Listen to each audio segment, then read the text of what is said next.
de l'espace géopolitico-culturel congolais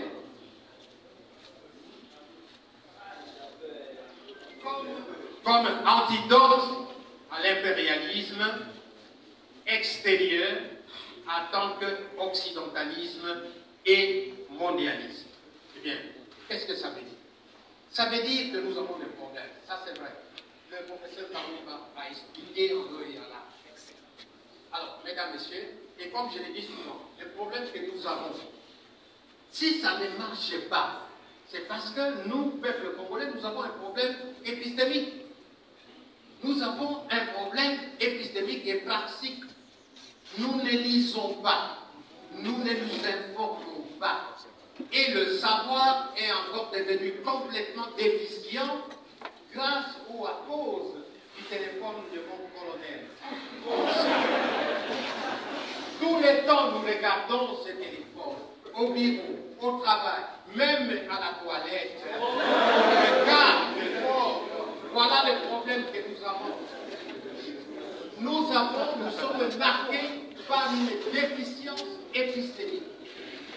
Comment voulez-vous vous développer si épistémiquement vous n'y arrivez pas? Vous croyez à tout ce qu'on dit de l'extérieur ou de l'intérieur? On ne sait pas vérifier. Et pratiquement, nous avons un problème sérieux. Alors, je vais vous faire quelques recommandations qui peuvent rapidement vous permettre et nous permettre de tous ici. Je n'ai pas dit que ce sont les plus représentatifs. Vous voyez Jean Ziegler, son ouvrage intitulé « Les nouveaux maîtres du monde ». Les nouveaux maîtres du monde.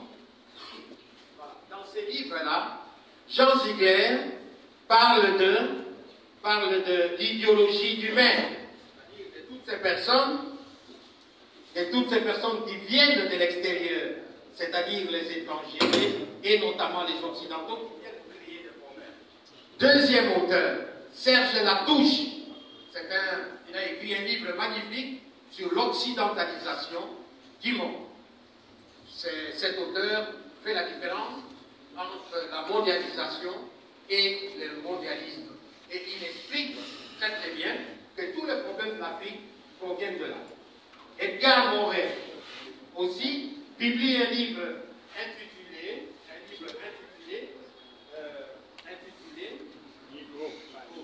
Culture et barbarie européenne. Dans ces livres, Culture et barbarie européenne, eh bien, il montre que l'Occident, c'est une synthèse du bien et du mal. C'est une synthèse du bien et du mal. L'Occident est à la fois barbare. Hein? Il est à la fois barbare, mais aussi à la fois un homme cultivé. Il nous a beaucoup apporté.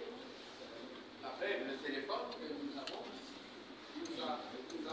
Sampraski aussi, Rudiger Sampraski, a publié un livre « Quelle dose de mondialisation l'homme peut-il supporter ?» Dans ce livre, cet homme explique bien que l'Occident est contre-productif en Afrique. Deuxième, je voudrais quand même vous dire que pour nous les Africains, nous avons deuxième difficulté. Comment l'homme africain peut-il, ça, j'essaye modestement de faire un petit complément à la conférence de mon ami le professeur Karouba. Comment nous les Africains, comment pourrions-nous mettre un terme à l'impérialisme extérieur? Comment pourrions-nous mettre un terme à l'impérialisme extérieur? Alors, il y a deux références que j'aimerais vous donner. La première référence, c'est une maîtrise que j'appelle maîtrise, urgence à la maîtrise épistémique que je viens de faire. Nous sommes capables au Congo de défier tous les pouvoirs possibles grâce au savoir, grâce à notre capacité de connaître. Deuxième urgence, c'est ce que j'ai appelé urgence à la capacité pratique, c'est-à-dire c'est une capacité qui est la nôtre de nous conduire moralement et à nous référer à Emmanuel Kant dans l'éthique, mais en avant ce qu'on appelle l'impératif catégorique au détriment de l'impératif hypothétique. Troisième antithèse, déconstruction d'une nouvelle citoyenneté afro-congolaise, plus créatrice, plus productrice, plus inventrice pour le développement de la transformation. Mesdames et messieurs, ce sont des questions pour lesquelles j'ai beaucoup traité. Vous en êtes témoins, aussi bien en cours qu'en conférence. J'ai toujours parlé de ça. Mais j'aimerais quand même vous dire, en résumé, que sur cette antithèse, nous devons savoir que tous les principes éducatifs provenant de l'Europe, que ce soit chez Rousseau, chez Kant, Piaget, tous ces principes sont dépassés. Sont dépassés. Regardez vous-même aujourd'hui les mariages pour tous, etc. C'est quel type d'éducation? Donc, c'est dépassé. Je voudrais ici, mesdames, vous signaler que le professeur Ogueil, notre doyen de la faculté,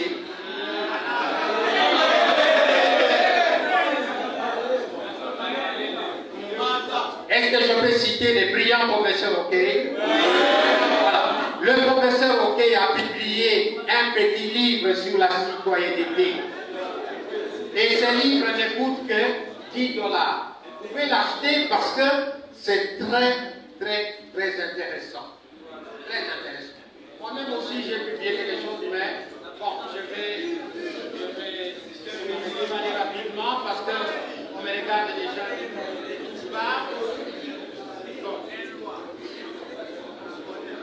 Alors, mesdames, messieurs,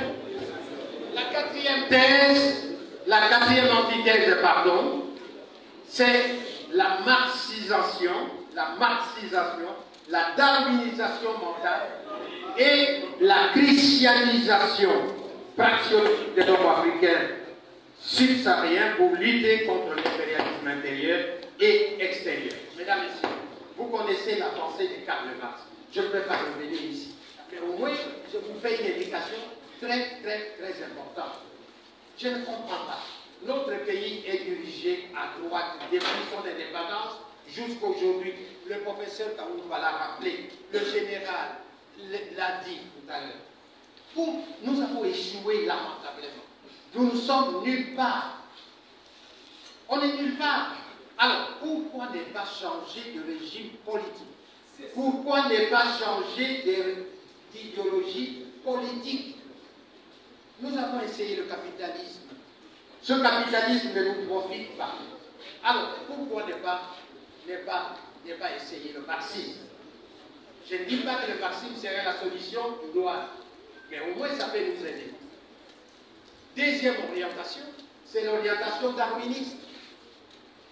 Pourquoi Darwin? Parce qu'il y a deux types de darwinisme. Il y a le darwinisme spencerien, qu'on appelle le darwinisme social, et le darwinisme intégral ou bien original, qui est celui prêché par Darwin Jacques lui-même. Alors, pourquoi je donne cette orientation? Et lequel de modèles nous faudra-t-il ici au Congo? Le darwinisme social, c'est celui que l'Occident applique contre nous, contre les peuples du monde, qui consiste dans l'élimination des peuples, par leur appauvrissement, par de toutes les politiques conquérantes qui sont en train de faire. Voilà, je vous ai dit, voilà, je vous ai dit, on me demande de me résumer. Donc, c'est vrai. Madame, je suis déjà presque à la fin, c'est la fin. On est à la fin. Et puis nous sommes troisième, vous allez quand même. Bon, alors, mesdames, messieurs, alors, le darwinisme social, il est mauvais. C'est celui-là que l'Occident nous applique. Alors, nous devons le darwinisme intégral, original, c'est celui de Darwin, où la sélection est faite par l'environnement lui-même sur les hommes comme nous les Congolais qui ne faisons rien. Nous nous croisons les bras, on ouvre grandement les yeux et regarde les choses se faire sans réagir. Voilà. Nous sommes en train de souffrir parce que l'environnement, malgré les richesses que nous avons, malgré tous les biens énumérés par mon grand frère, malgré tout, nous serons colonisés du monde entier parce que notre environnement est hostile. Et c'est cet environnement qui va nous tuer. Hein? Vous voyez? C'est ça. Alors, le christianisme, j'en arrive, madame Teresa-Cordon, donc le christianisme, mesdames, messieurs, moi, je ne suis jamais allé voir un pasteur des églises de réveil. Je suis un catholique romain, pratiquant. Je suis un élu des dieux. Je suis allé à l'Europe. Ma mère analphabète. Elle m'a éduqué. Elle m'a donné des valeurs. On m'a expliqué que le Christ était le sauveur. J'ai cru en lui. Je suis parti à l'Europe avec la bourse de l'Église catholique. J'ai étudié. J'ai obtenu des licences, des doctorats. Madame, vous avez dit. Et en rentrant ici, le même Occident me dit, vous restez avec nous. Et voilà, je suis là, grâce à l'Église catholique. Mais ici, nous avons un peuple qui croit qu'il y a un Dieu caché quelque part qui doit tout faire pour lui. Non. Et voilà, et je suis ici, c'est l'Église catholique, et la veste, c'est la preuve que... Voilà. Bon, je termine, madame, la dernière.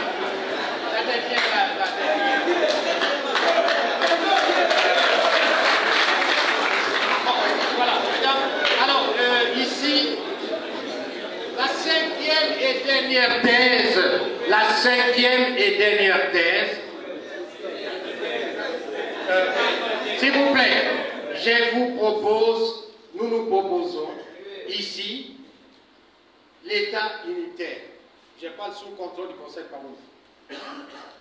En tout cas, à mon avis, bon, ça serait surprenant qu'il ne soit pas d'accord avec moi. Ça serait surprenant qu'il soit d'accord. L'État unitaire n'a pas marché. Alors je propose le fédéralisme. Nous sommes un grand pays. Et j'estime, je remets ça au débat, j'estime que le fédéralisme, nous devons l'essayer, comme on doit essayer le marxisme. Essayons le fédéralisme. Le pays est trop grand. Le pouvoir politique, économique, social, culturel n'arrive pas dans l'ensemble du pays. L'État unitaire n'a pas marché. L'État électoraliste non plus n'a pas marché. Regardez la Chine. Regardez la Chine. Alors, la synthèse, et c'est la fin, c'est la conclusion, ma voisine, madame. La synthèse, je vois que le lecteur est déjà content parce qu'il sait que je suis à la fin. Bon, il est déjà content parce que je suis à la fin. Alors, mesdames, messieurs, excusez-moi pour cette conclusion. J'aime le Congo. Je vous dis sincèrement, j'aime le Congo. Les étudiants qui viennent chez moi savent que j'ai un drapeau congolais fixé chez moi au salon. En Belgique, c'est pareil. J'aime ce pays. Et c'est pour ça que je suis là. Puisque moi, je peux rester en Belgique sans travailler et toucher l'équivalent de mon salaire ici à Kinshasa. Le salaire du professeur d'université. Je peux rester en Belgique sans travailler. On me le donne chaque mois. Sans travailler, je croise les bras et je me l'assire devant la télévision. J'aime ce pays. Alors, excusez-moi pour les deux recommandations qui sont dans cette synthèse. Ne croyez pas que je ne m'aime pas, comme le grand frère a dit. Non, je m'aime bien et je regarde bien le miroir, professeur. Premièrement, mesdames, messieurs, je propose, étant donné que nous avons, excusez-moi, un peuple irresponsable, médiocre, incompétent, je propose qu'on puisse procéder par un recrutement des populations venant d'un peu partout. C'est-à-dire, étant donné que nous-mêmes, nous ne savons rien faire de ces grands éléphants qu'est le Congo, nous devons accepter d'aller recruter des gens meilleurs que nous pour nous aider, notamment les Rwandais.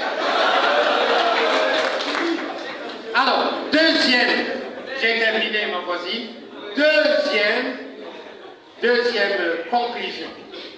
Si nous ne pouvons pas recruter, parce que nous sommes tellement jaloux de notre pays, parce que nous aimons notre pays et qu'il nous faut des Congolais de père et de mère, alors nous devrions accepter de nous en remettre à la science pour qu'à l'aide de manipulations et de mélanges génétiques d'ordre anatomico-biologique, qu'on puisse, grâce à ces mélanges, fabriquer un homme congolais issu de la science biologico-anatomique.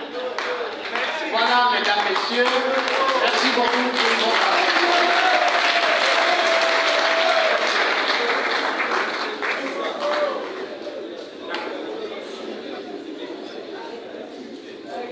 Merci beaucoup, professeur Osongo, pour votre communication explicite et pédagogique. Évidemment, il ne restait que le tableau pour compléter cette présentation pédagogique.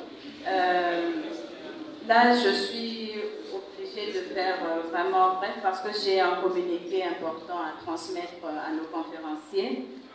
Tous les conférenciers sont priés de déposer les textes en dur et en soft auprès du secrétariat scientifique de l'USACIN, juste après la présentation pour la préparation du rapport général, des recommandations et évidemment pour la préparation de la publication des actes qui doit sortir avant la fin du premier trimestre de 2025.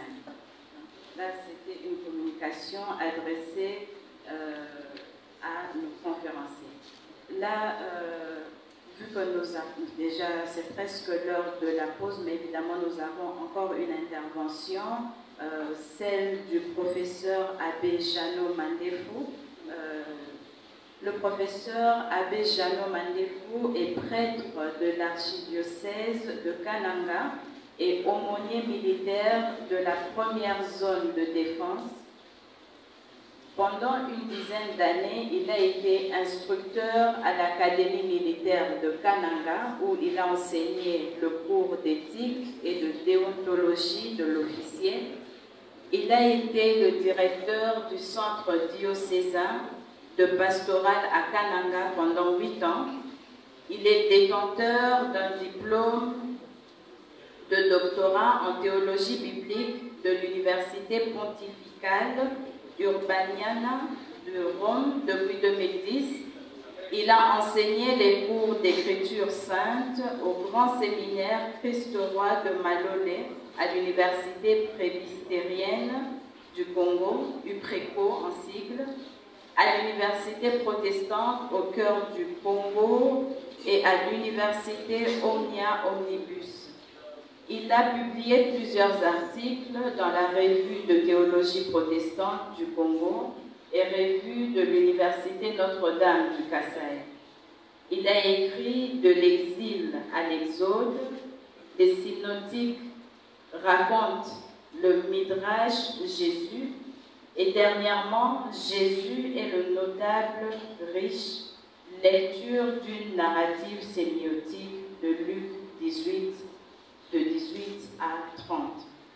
Actuellement, il est curé de la paroisse Saint-Michel-Archange au camp Seta.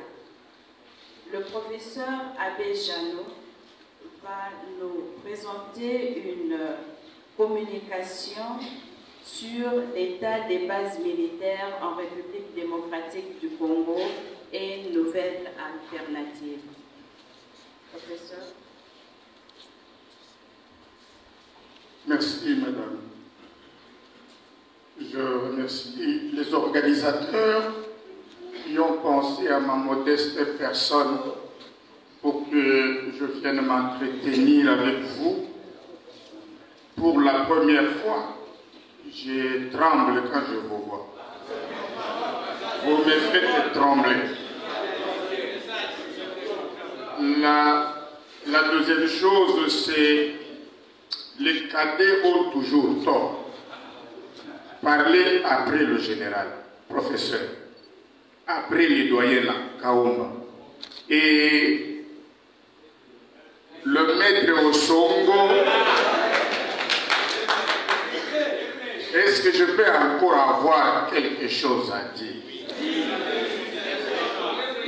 Je risque de le dire mal, mais je veux me jeter à l'eau. Je dois remercier mon général parce que, en abordant son sujet, il m'a ouvert déjà ce que je devrais dire sur la faiblesse de nos forces armées au regard du colonialisme et du néocolonialisme. Sur cette question, je n'aurai pas beaucoup de choses à dire. Je dois remercier le professeur Kaumba parce que l'expression qu'il a sortie, exister, c'est résister. En fait, dans ma perspective des choses, je dois remercier le professeur Osongo parce que lorsqu'il s'est mis debout pour la démonstration, il m'a déjà dévancé sur les destinataires de l'impératif du pape. Je crois que sur cette question, je ne peux que m'incliner, professeur. Et dit cela, je vais décevoir l'auditoire, même si ça rime, hein, décevoir l'auditoire, parce que je vais commencer par des inquiétudes. Des inquiétudes en rapport avec le sujet qui m'a été confié, l'état des bases militaires et nouvelles alternatives. Mes inquiétudes nous invitent à dépasser le niveau analytique, parce que c'est celui-là que nous mène le commandement. Le niveau analytique, donc interprétatif, pour affronter le niveau pragmatique. Et là, j'ai rejoint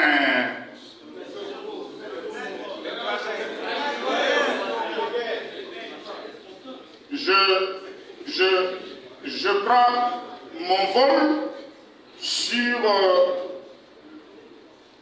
cette phrase qui est restée célèbre de Karl Marx, qui clôt les thèses de Feuerbach. Les philosophes n'ont fait qu'interpréter le monde de différentes manières. Ce qui importe, c'est de le transformer. Mon inquiétude est que nos journées, on nous demande des textes, nos journées ne se limitent qu'à remplir un exercice ludique, bien que scientifique, qui ne transformerait pas la réalité sécuritaire dans la région du Grand Lac. Si tel est le cas, l'intelligentsia congolaise deviendrait un opium pour les concitoyens et se qualifierait de terroristes, voire mercenaires, dans l'échiquier de la rationalité. Nous devons, par nos réflexions, créer ce que j'appelle réflexion propositive et donc constructive pour transformer, c'est-à-dire aller au-delà de la forme, traverser la forme actuelle que nous avons, tuer la forme actuelle que nous avons.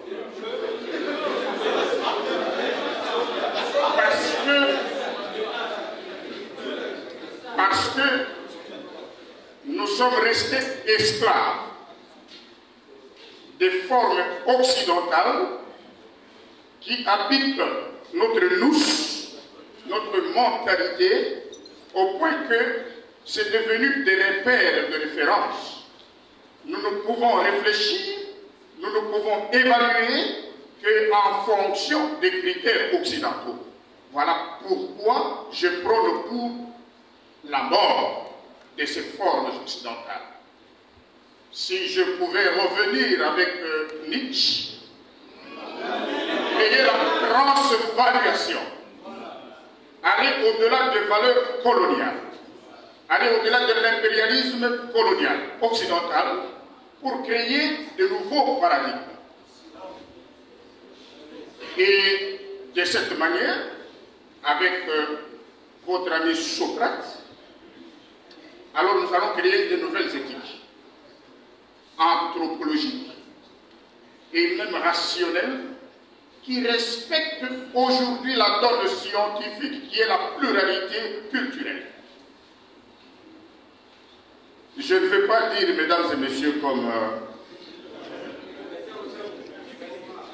trois moments charpentent ma réflexion. Trois moments. Au premier point, je vais aborder la question de l'impératif de la paix, qui pour moi semble être un nouvel évangile. Au deuxième moment, il faut absolument que l'on change de paradigme, parce que celui-ci, celui que nous avons, est obsolète, suranné, dépassé. Et au troisième moment, je veux nous inviter à faire la réécriture du mythe de caverne.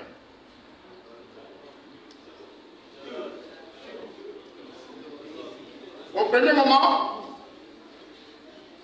l'impératif de la paix. Excusez-moi de retourner dans cette langue-là, parce que le pape a parlé dans cette langue. Togliete le vostre mani sul Congo. Ôtez vos mains du Congo et de l'Afrique. Mais le mode impératif qu'il utilise est un mode qui exprime l'ordre, le commandement, une requête, une demande, une prière. Il n'est pas indicatif le mode. Il commande donc, il démontre qu'il y a supériorité du pouvoir spirituel sur le pouvoir temporel. Et cela ramasse pratiquement la théologie des livres historiques, les livres historiques dans la Bible, où le pouvoir spirituel du prophète était au-dessus du pouvoir du roi, au-dessus de la monarchie. C'est pour cela que les prophètes, de par leur ministère, pouvaient oindre les rois. Ainsi le pape, puisqu'il a dit pourquoi nous parlons des papes, effectivement il faut parler du pape, parce que l'expression vient de lui, et même, pas seulement celle-là, et même l'expression qui est devenue virale maintenant sur la toile, lorsqu'il a parlé du génocidio dimenticato. Un génocide oublié. Effectivement, il faut parler du pape. Ici, le pouvoir spirituel se montre supérieur au pouvoir temporel. Et c'est par la qualité, n'est-ce pas, de son pouvoir. Le courage prophétique qui a commandé le timbre de voix du Saint-Père, pour ceux qui l'ont regardé parlant. Le pouvoir prophétique qui a commandé même le geste qu'il a posé, le geste communicatif, parce qu'en fait le geste parle plus que la parole. Le pouvoir prophétique qui a commandé le regard menaçant, et même la pause silencieuse et le soupir du pape François, cela nous a bousculés tous, au point de commencer à nous soupçonner tous sans nous dénoncer de complicité dans le sort de l'Afrique et dans le sort de la République démocratique du Congo. Une lecture midrashique de l'expression « ôtez vos mains » nous livre le trésor de la spiritualité juive applicable en contexte africain et congolais, qui signifierait « ne contaminez pas ».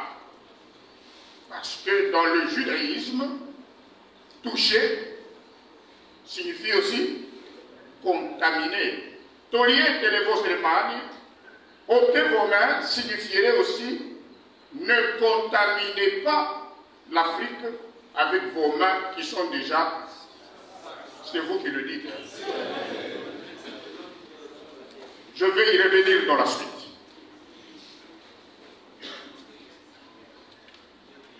Je ne veux pas m'attarder sur le destinataire parce que le professeur l'a dit. Il a dit que le destinataire n'est pas seulement occidental, il est aussi intérieur, ce qui revient dans la langue de chez nous à Doui Andani, c'est-à-dire le traître de l'intérieur.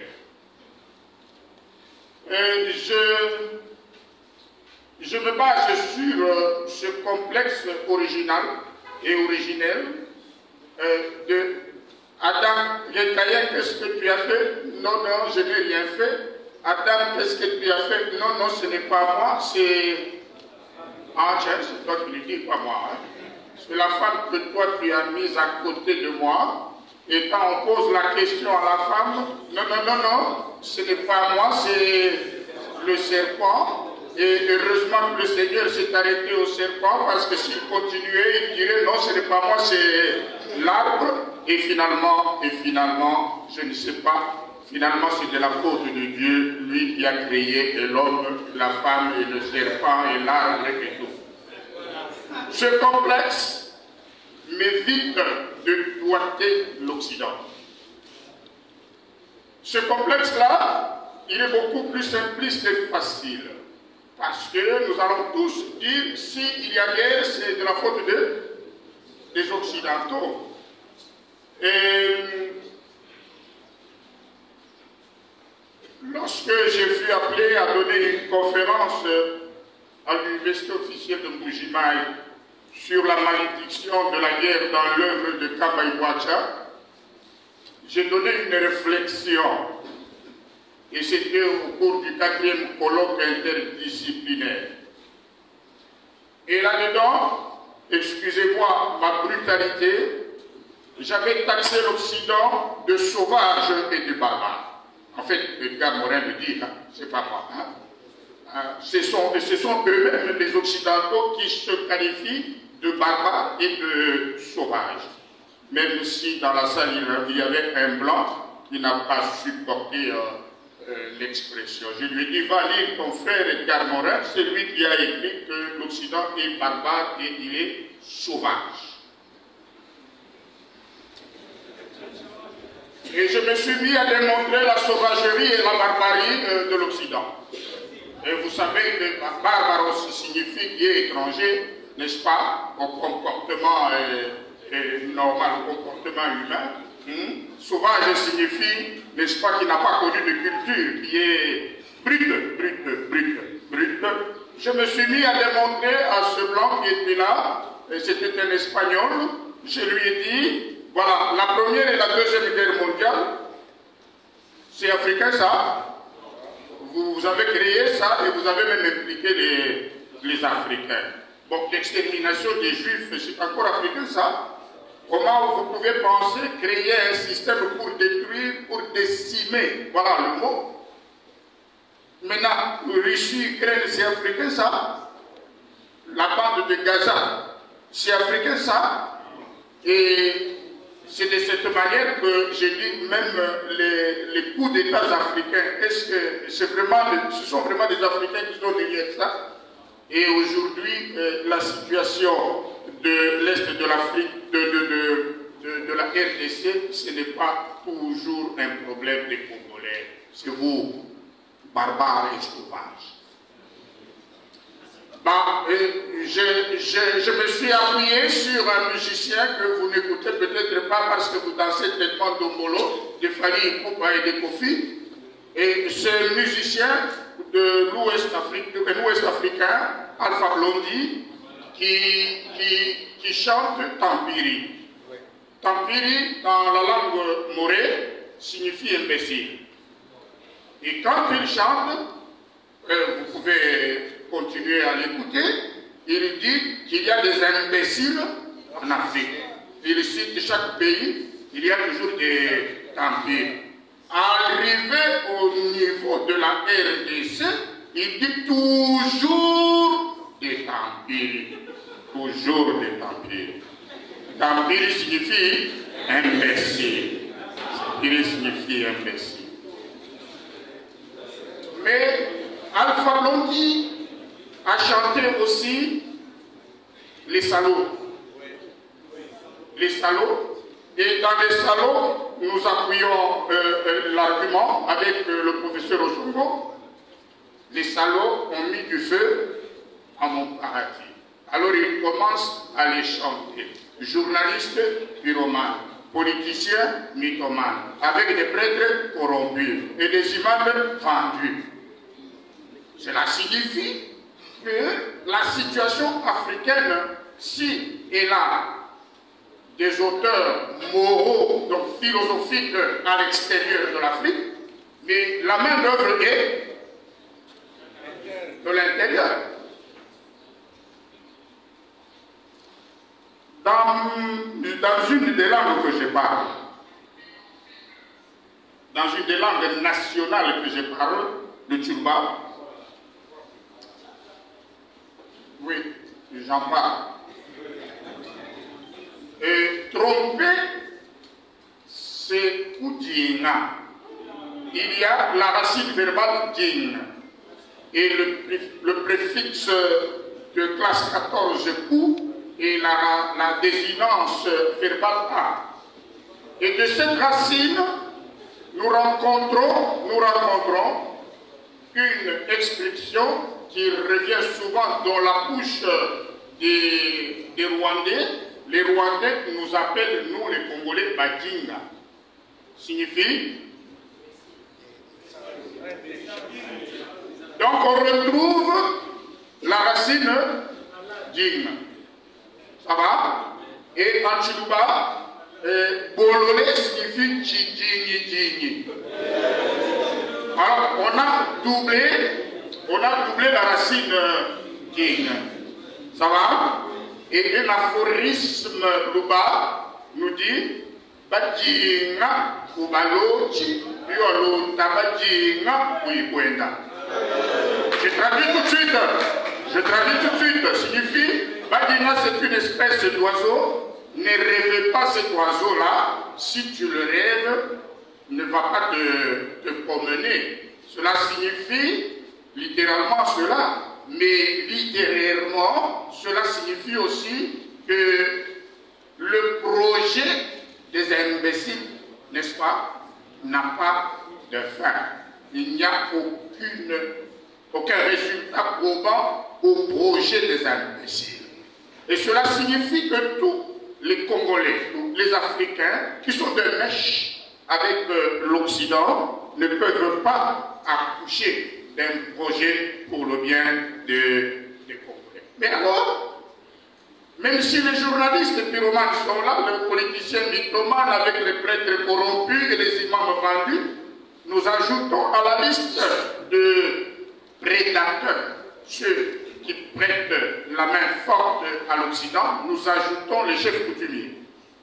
Parce qu'en fait, toujours en Chiluba, il y a un chant qui est resté fameux, n'est-ce pas? Kalamba Wakapidia Fwadana Wakasumilaba. Donc Kalamba, c'est le chef coutumier, il avait refusé de prendre l'argent que le blanc lui avait tendu et pour sauver son peuple. Et aujourd'hui, quand on regarde de près, on se rend compte que les Kalamba n'existent plus. Tous les chefs coutumiers que nous avons maintenant font partie des prédateurs internes, n'est-ce pas, qui prêtent main forte à l'Occident. Oui, maintenant que je vous ai démontré que le destinataire n'est pas que occidental, il est aussi africain, il est aussi congolais. Réfléchir sur l'état de nos bases militaires, c'est jouer le jeu de l'Occident. Je vais vous le démontrer. Nos bases militaires n'ont rien de base nationale. Non, rien du tout. Les deux grandes bases que nous avons, la base de Kitona et la base de Kamina, sont des bases au projet colonial. La base de Kamina a été conçue après la Deuxième Guerre mondiale pour protéger le roi belge, au cas où ça tournerait mal. Ça va? On est ensemble? Qu'y a-t-il de Congolais là-dedans? Et après, elle a été relayée aux Américains et elle a servi durant la guerre froide, n'est-ce pas? Et c'est par là que les Américains passaient pour prêter main forte à sa vie. Qu'y a-t-il de Congolais là-dedans? La base de Kitona, c'était pour surveiller l'embouchure, afin que les indésirables n'entrent pas. Et Kabila a créé comme ça à la sauvette, en fonction de ce qui se passe à l'Est, il a osé créer une base à l'Est, mais sans infrastructure sérieuse. Ça va? Et nous mettre aujourd'hui à parler de nos bases militaires dans un contexte comme celui-là, cela signifie descendre sur le terrain pour jouer un match, sachant que nous allons le perdre. Voilà pourquoi je me suis dit, je m'inscris en faux contre cette manière de lire l'histoire, parce que en logique on nous dit des prémices fausses,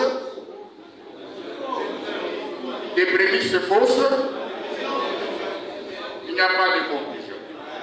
Il n'y a pas de conclusion. Voilà pourquoi j'ai choisi de changer de paradigme. Parce que si nous voulons évaluer notre situation, nous ne pouvons qu'accepter de voir la réalité autrement. Dans son livre « Des dents d'or », les nouvelles frontières de l'organisation, Besson nous soutient le point de vue selon lequel les frontières géographiques ne sont plus des barrières, des isolants entre intérieur et extérieur. Ça veut dire quoi? Ça veut dire que tout ce que nous avons eu de Berlin et consorts de Genève, où on a dit il y a 2, 3, 4, 5 avec des zéros ou des points qui suivent là comme superficie de la République démocratique du Congo, ils ont chuchoté.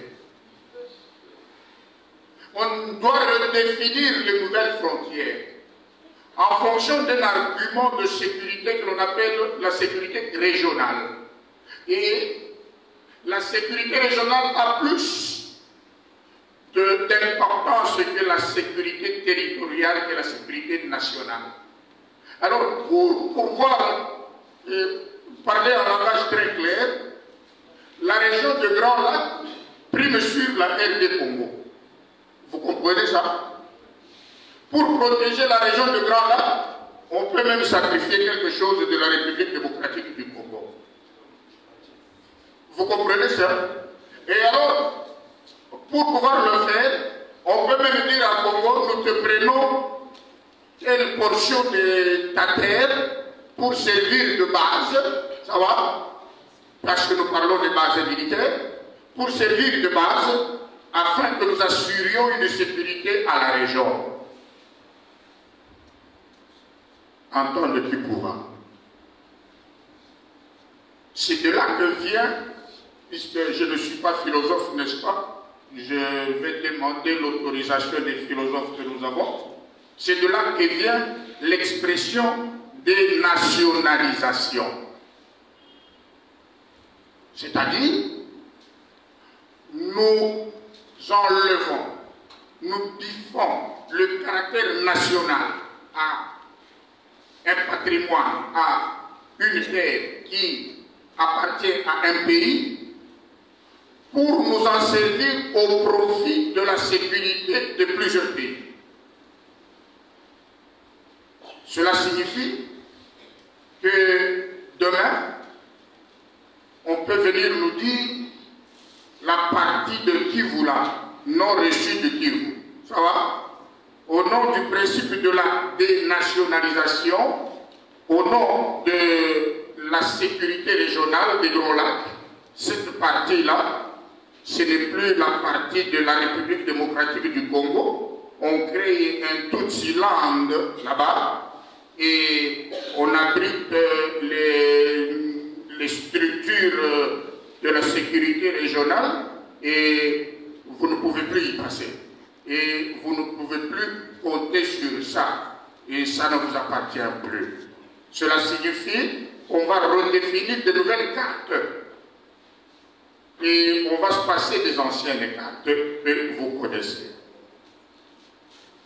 Dans ces travaux, John Carlos Lopera démontre qu'en matière de sécurité et surtout en relations internationales, il existe un avancement notable des normes internationales qui protègent l'ordre régional, a priori pour éviter que les puissances exercent une domination écrasante sur les États plus faibles. Selon ces normes-là, il y a une priorité, je le disais, du régional sur le national. La question reste celle de savoir qui est celui qui détermine l'urgence sécuritaire. C'est l'Occident, c'est la région ou c'est le Congo. Et il détermine cette urgence sécuritaire sur quelle base, sur quels critères? Le plus souvent, l'invisible l'emporte sur le visible.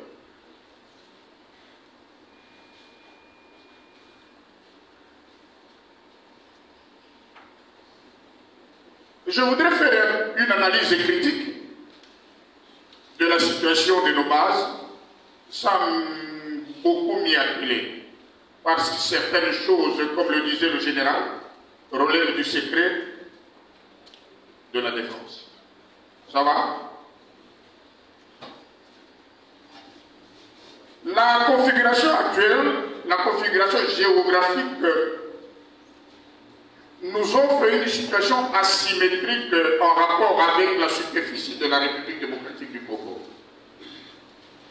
Comment une nation aux dimensions continentales ne peut disposer que de quelques bases sans aucune efficacité de puissance de feu en cas d'attaque ennemie? Géographiquement, la base de Kamina est au centre, la base de Kitona est à l'ouest, et au nord et à l'est, c'est quoi? Et au sud, c'est quoi? Il y a un vide. Comment protéger 2 345 000 km² et tout ça avec deux bases?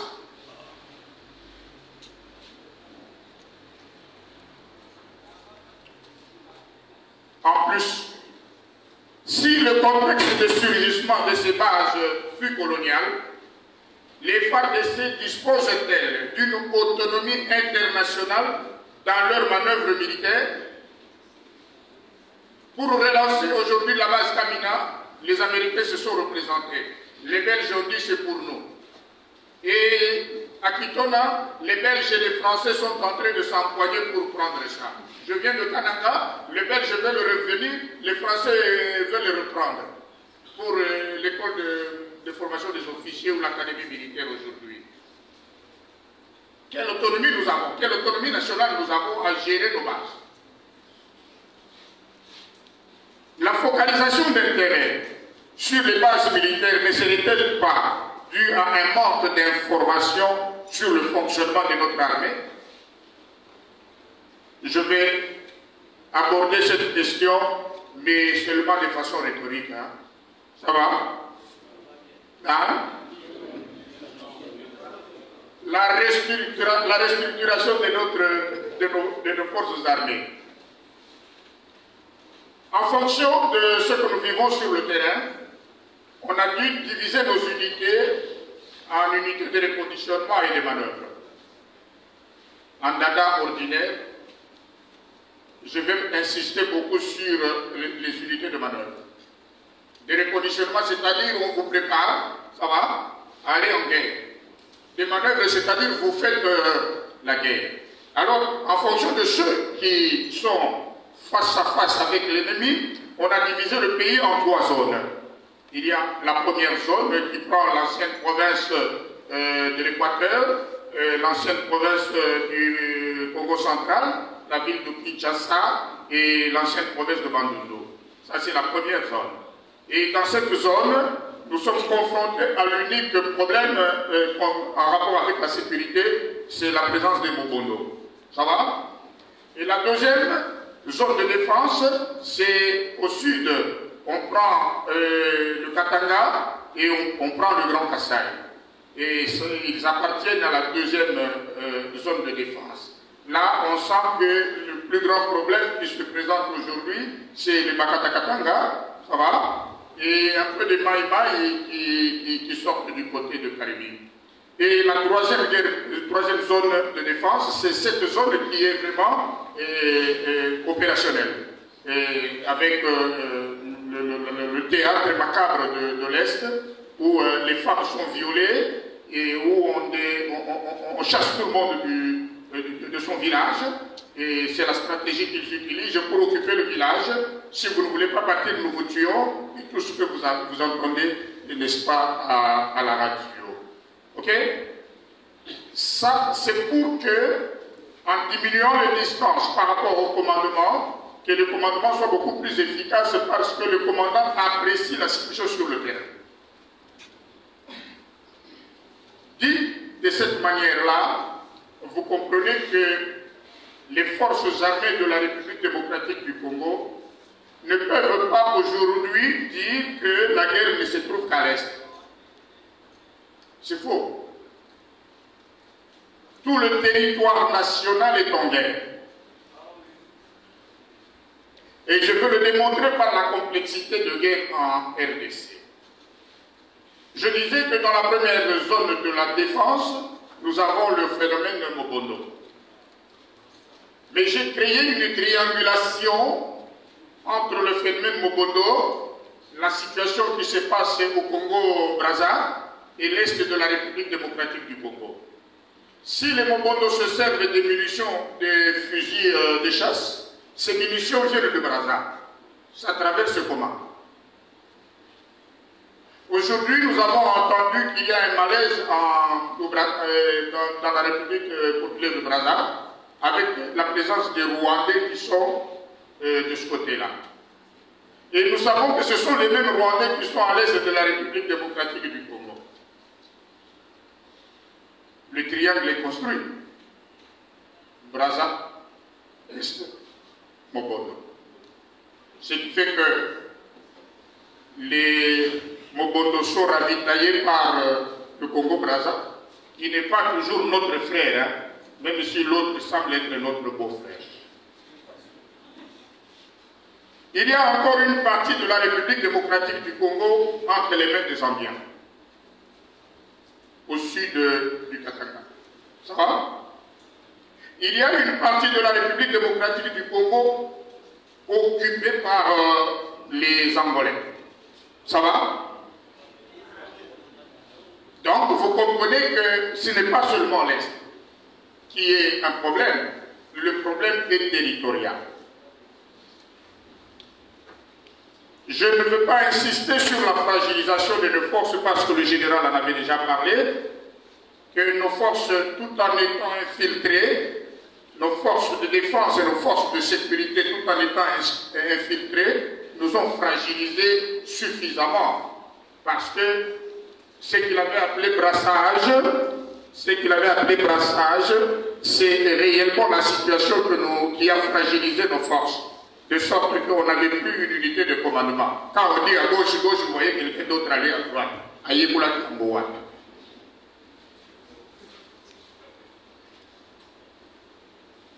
Au deuxième point, je pensais aborder la question de changement de paradigme. Invité en Bujimaï, à l'université officielle de Bujimaï, et j'ai évoqué la terminologie de Darmorin, parce qu'il aime bien parler de la vie, et moi j'ai parlé de la guerre et de la guerre. Parce qu'en fait, on a l'impression que la logique cartésienne commande notre réflexion, avec ces deux valeurs. C'est beau ou c'est laid, c'est bon ou c'est mauvais, c'est noir ou c'est blanc. Mais j'ai utilisé l'autre logique qui vient d'Edgar Morin, la logique de la complexité. Avec ces trois principes, le principe de la rationalité, de l'identité et de la différentialité. Ou ce que nous considérons aujourd'hui comme différent, n'est différent qu'en rapport à une certaine rationalité. Mais porté dans une autre rationalité, le différent peut être identique. Et c'est pour cela que je justifiais la guerre. Et je suis content d'entendre quelqu'un dire ici qui aime la paix, prépare la guerre. Et c'est vrai. Et si nous voulons réellement la paix, nous devons nous préparer à la guerre. Parce que l'histoire du monde démontre qu'il n'y a qu'une guerre qui a mis fin à une autre guerre. La diplomatie, nous la faisons, mais Massassi Tobobekana.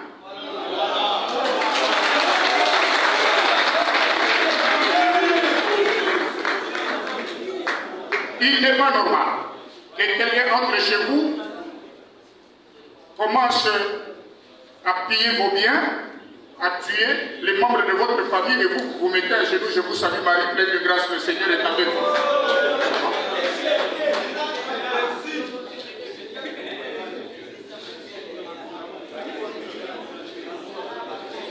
J'avais dans la salle un monsieur qui était un activiste, je ne sais pas quoi, qui s'est mis à dire non, voilà, je suis pacifiste et tout ça, j'ai dit très bien, mais je n'aborde pas la question comme le professeur Osoko, parce que je ne voudrais pas devenir hérétique. J'ai dit à ce monsieur, on peut faire la guerre à la guerre. Parce que pour faire la guerre, il faut l'argent. La guerre coûte. Et allons en guerre contre les intérêts occidentaux qui sont dans notre territoire. Et de cette manière, nous allons obliger les Occidentaux à cesser la guerre. Un exemple banal. Si nous disons, bien, pendant un mois, nous ne faisons pas d'abonnement de Canal+. Ça va? Vous savez combien de millions la France va perdre? Vous savez combien de millions la France va perdre? Est-ce que ce n'est pas une guerre? C'est une guerre, et de bonnes guerres d'ailleurs. Et de bonnes guerres d'ailleurs. Et dans cette perspective, je disais, comme je l'affirme encore aujourd'hui, la non-violence est une violence non-violente.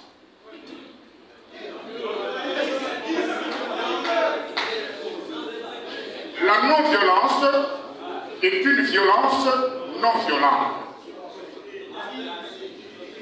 Il y a quand même le mot violence. Hein? Cela signifie ceci. Lorsque Sartre voulait se moquer d'Albert Camus, il disait ceci. Ils ont bonne mine des non-violents, n'est-ce pas? Comme pour se moquer des non-violents, en disant, mais ils prennent la non-violence, voilà ce qu'il est devenu. Je prône pour une violence. Une violence non violente. Parce que nous avons l'habitude de croire que la guerre est un péché. Et mettre la guerre du côté de l'inhumain. Pourtant, professeur, je crois que c'est le professeur Kaumba qui disait exister, c'est résister. Nous ne pouvons pas exister sans résister. Et comment pouvons-nous penser à la notion de résistance sans violence? C'est pour cela que je crois que les églises devraient se taire pendant un siècle dans la République démocratique du Congo. Parce que elles sont en train de fabriquer des mous. Mais Jésus n'a pas dit heureux les mous. Jésus a dit heureux les doux. Price. Ok? Macario il price. Donc, heureux les doux. Et non les mous. Alors, la nouvelle évangélisation qui est populaire, que nous entendons sur la route, nous fabrique des mous. Alors que le Congo a besoin de tout. Il y a une différence notable entre la mollesse et la douceur. Mollesse, c'est-à-dire aux alliés Namakasi pour réagir, tu as peur. Mais la douceur est une force intérieure. Pour y arriver, et je suis content que l'État congolais ait pensé à la mobilisation générale, pour y arriver, nous devrions absolument créer une armée irrégulière.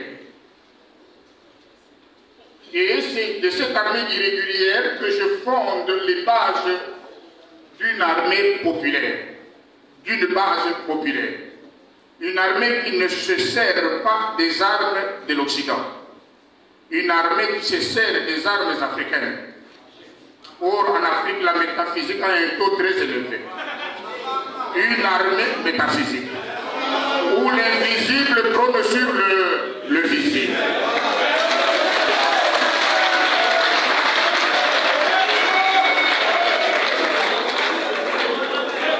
De cette manière, nous échapperons à l'embargo occidental. De cette manière, nous allons nous servir de nos armes à nous, de nos armes ancestrales, n'est-ce pas? Même pour bouter en dehors du territoire congolais le blanc, sans qu'ils comprennent que nous sommes en train de le renvoyer à la maison. Cette armée irrégulière existe historiquement en Afrique au Congo. Je ne veux pas entrer dans votre logique. Cette armée irrégulière existe au Congo déjà. Vous avez entendu parler de Ouazalendo, mais au début, ils ont commencé comment? Avec quelles armes? Vous avez entendu parler de Kamina Sabou? Il a commencé comment? Vous avez entendu parler de Bobondo? Il a commencé avec quelles armes? Et ce sont ces armes-là qui vont constituer une base.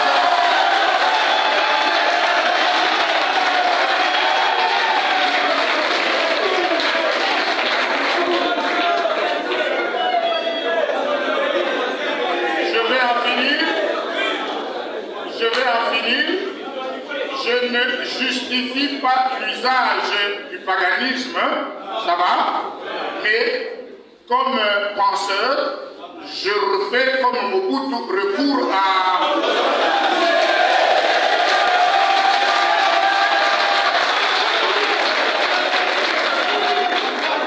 Parce que l'Occident est sanguinaire. Il veut contaminer l'Afrique de sa barbarie et de sa sauvagerie. Il veut contaminer le Congo de sa barbarie et de sa sauvagerie. Nous devons empêcher, nous devons mettre fin à sa manière de coloniser de nouveau l'Afrique et de coloniser de nouveau la République démocratique du Congo.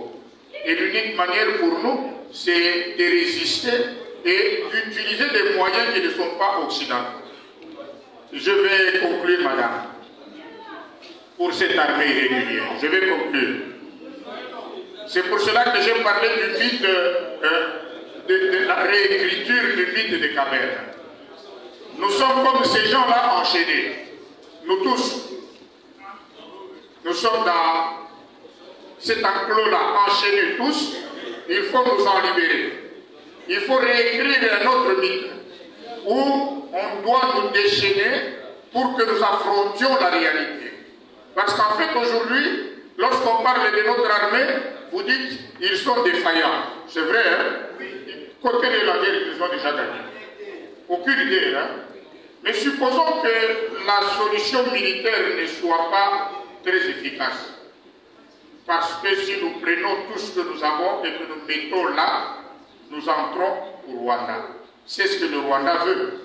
Le Rwanda veut que le Congo envahisse le territoire rwandais pour qu'il crie droit à la minorité, les Congolais nous tuent et que l'opinion internationale vienne s'installer pour chercher la paix et comme solution, coupons une partie de la République démocratique du Congo à donner à ces gens-là parce qu'ils disent qu'ils ne sont pas acceptés par les Congolais et ils sont rejetés par le Rwanda. C'est ça que nous voulons? Je vous remercie.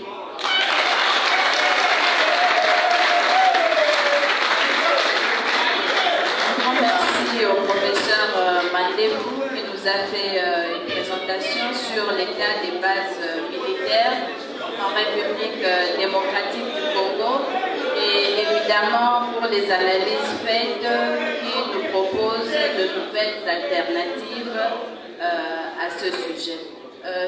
Tout de suite, nous allons recueillir les questions. Vu que le temps nous est très limité, nous allons accepter au moins 2 questions pour chacun de nos intervenants. Et voilà, nous allons demander au protocole.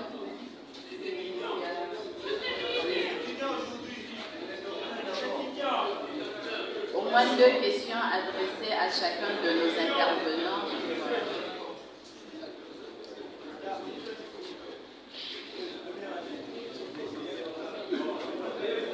Merci beaucoup, cher modérateur, pour la parole accordée.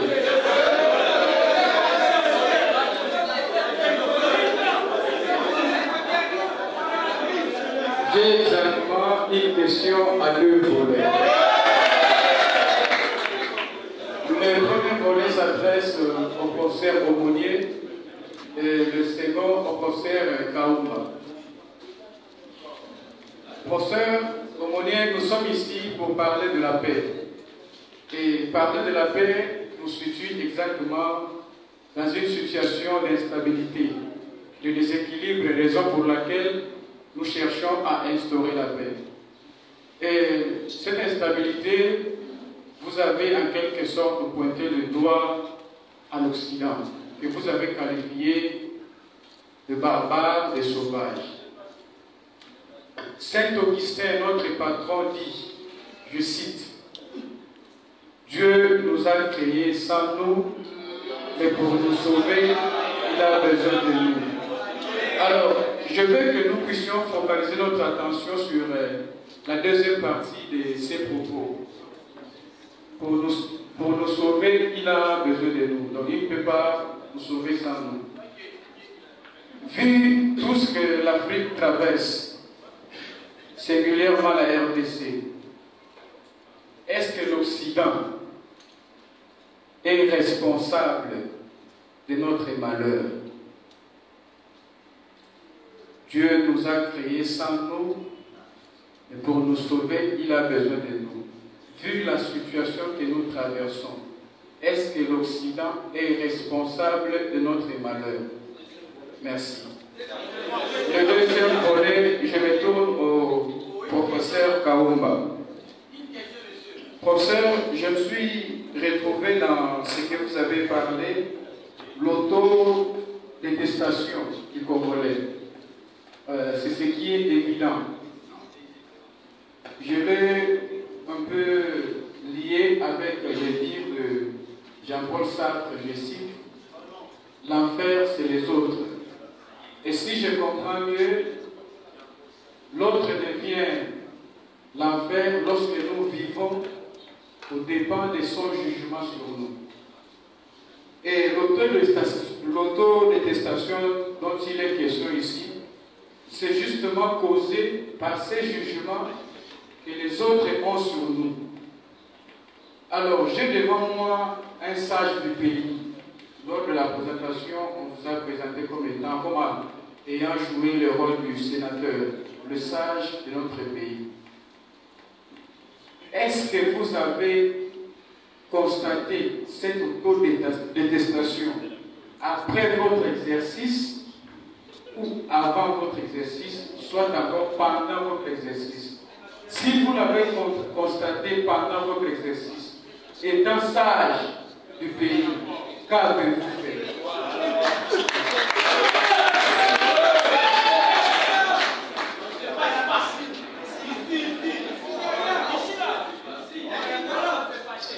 Merci, estimés collègues, pour la parole.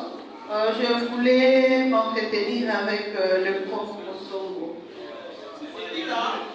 Professeur, vous proposez le fédéralisme comme régime politique à expérimenter en RDC. Alors, compte tenu du contexte actuel, caractérisé par les turbulences, les conflits armés, il y a même des ambitions, je ne sais pas s'il faut dire démesurées de certaines personnes.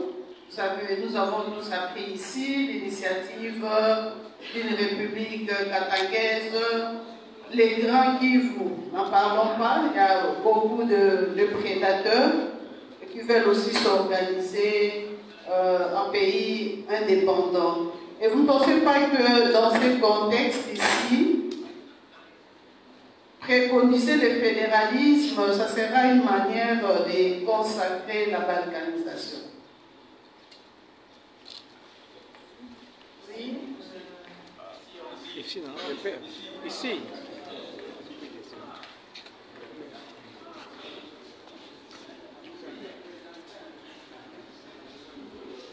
Pour l'accord de la parole, je m'appelle Jean-Philippe Doudou, étudiant en deuxième philosophie, Citribondo.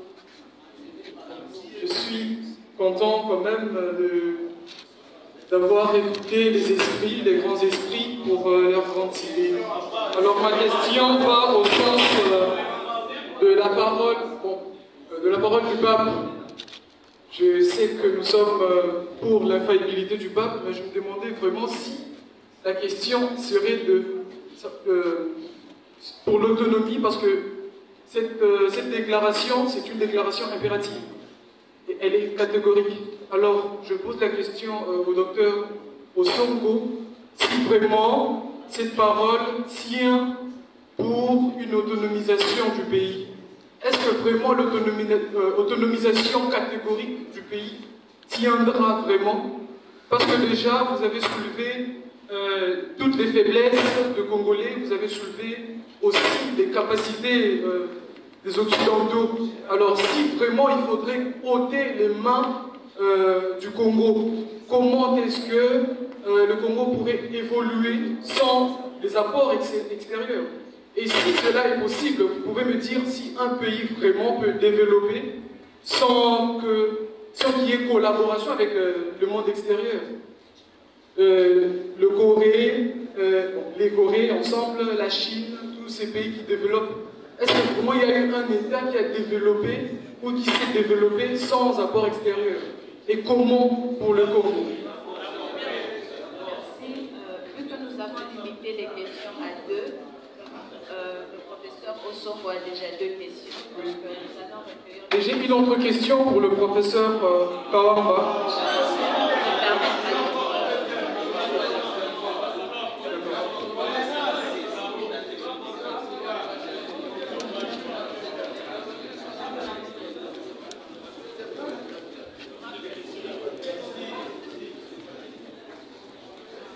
J'ai une question pour les généraux.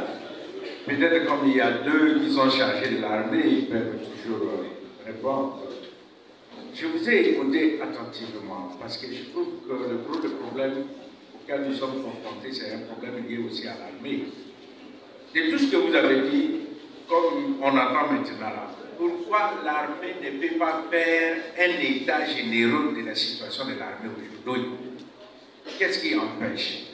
C'est vrai que le Congolais, très souvent, a des bonnes résolutions. Les problèmes, ce n'est pas autant les problèmes de texte, mais souvent les problèmes d'ordre. Ce qui se pose. Peut-être que vous allez faire l'état général de l'armée, il y aura de bonnes résolutions, mais mettre en pratique.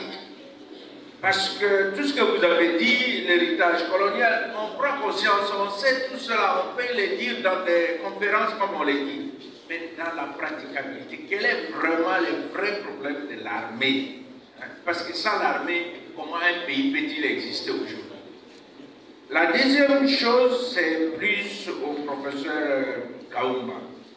Je tiens à vous remercier parce que j'écris un livre dans ce même sens. Je donne le cours de morale sociale, donc théologie morale sociale, parmi lesquels un des principes fondamentaux, c'est la destination universelle des biens. Et votre conférence m'a poussé à retarder ma publication maintenant. Mais tout de même, parce que vous avez fait une interprétation pratiquement occidentale d'un côté et de l'autre. Mais je crois aussi, de notre part, africain et peut-être congolais, parce que ce principe dit bien faire bénéficier les biens que nous avons aux autres. En fait, d'une manière ou d'une autre. Mais est-ce que Congolais comme nous aujourd'hui, nous faisons bénéficier ce que nous avons aux autres Congolais? Nous ne sommes pas en train de nous exploiter aussi. Où chaque Congolais aussi a aujourd'hui les biens et essaye de vouloir, il veut investir ailleurs où c'est pour aller acheter des maisons en euros, alors qu'il pouvait créer une entreprise sur place ici pour faire bénéficier les autres. Est-ce que le problème aussi ne se trouve pas d'abord avant de voir cette interprétation occidentale? Merci beaucoup.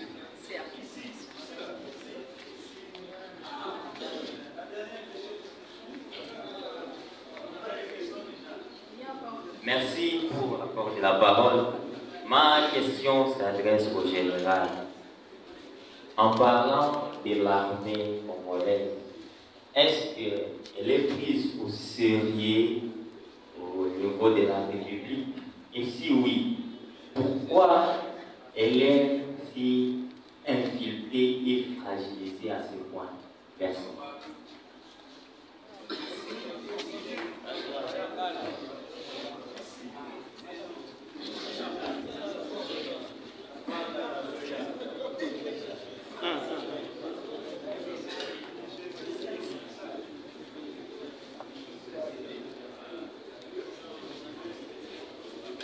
Merci beaucoup. Je suis Justine, étudiante à M2 Sciences de l'éducation. M'a posé une question, mais à deux volets. Le premier volet, la question s'adresse au professeur Kaoumba, qui nous a parlé de la destination universelle de biens. Professeur, comment le principe de la destination universelle de biens de la Terre peut-il être utilisé pour résoudre les conflits liés aux ressources naturelles, particulièrement dans les régions en guerre? Parce que tous nous avons droit à utiliser les biens de la Terre. Deuxième volet, je m'adresse au professeur. Le premier le général, oui. Professeur, comment l'armée congolaise gère-t-elle la question des droits de l'homme lors de ses interventions dans les zones de conflit? J'appuie cette question avec la récente communication du ministre de la Justice qui demande à ce qu'on puisse condamner à mort les Kuluna. Ils doivent être tués une fois arrêtés et jugés, après jugement. Connaissant la réalité de notre pays, les jugements est souvent arbitraire. Maintenant, il y a un phénomène, même les innocents sont sacrifiés. Quelle est la place de droit de l'homme ou alors de la dignité humaine dans cette histoire? Merci.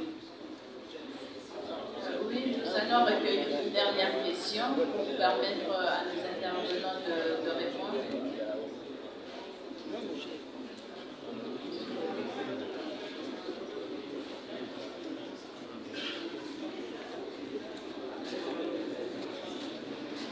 Voilà, merci de l'accord de la parole. Je suis l'étudiant Joseph, bac théologie. Ma question s'adresse aux deux représentants de l'armée. D'abord, au professeur Mandiango. Vous avez essayé de parler d'une armée, c'est-à-dire vous avez retracé déjà l'historique de l'armée congolaise. Et vous avez semblé dire que nous n'avons jamais eu une armée patriotique, une armée républicaine et dissuasive. En tout cas, c'est ce que moi j'ai compris. Mais comment voulez-vous, je vous pose une question, est-ce que le politique aujourd'hui a-t-il vraiment la volonté de pouvoir rendre notre armée dissuasive et républicaine? Même si vous êtes arrêté seulement en 2018, je sais que voilà, vous ne voulez pas parler de la République aujourd'hui.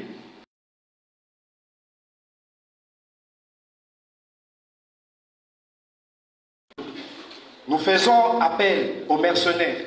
Regardez les proches du président, quand il se déplace, il y a la pression.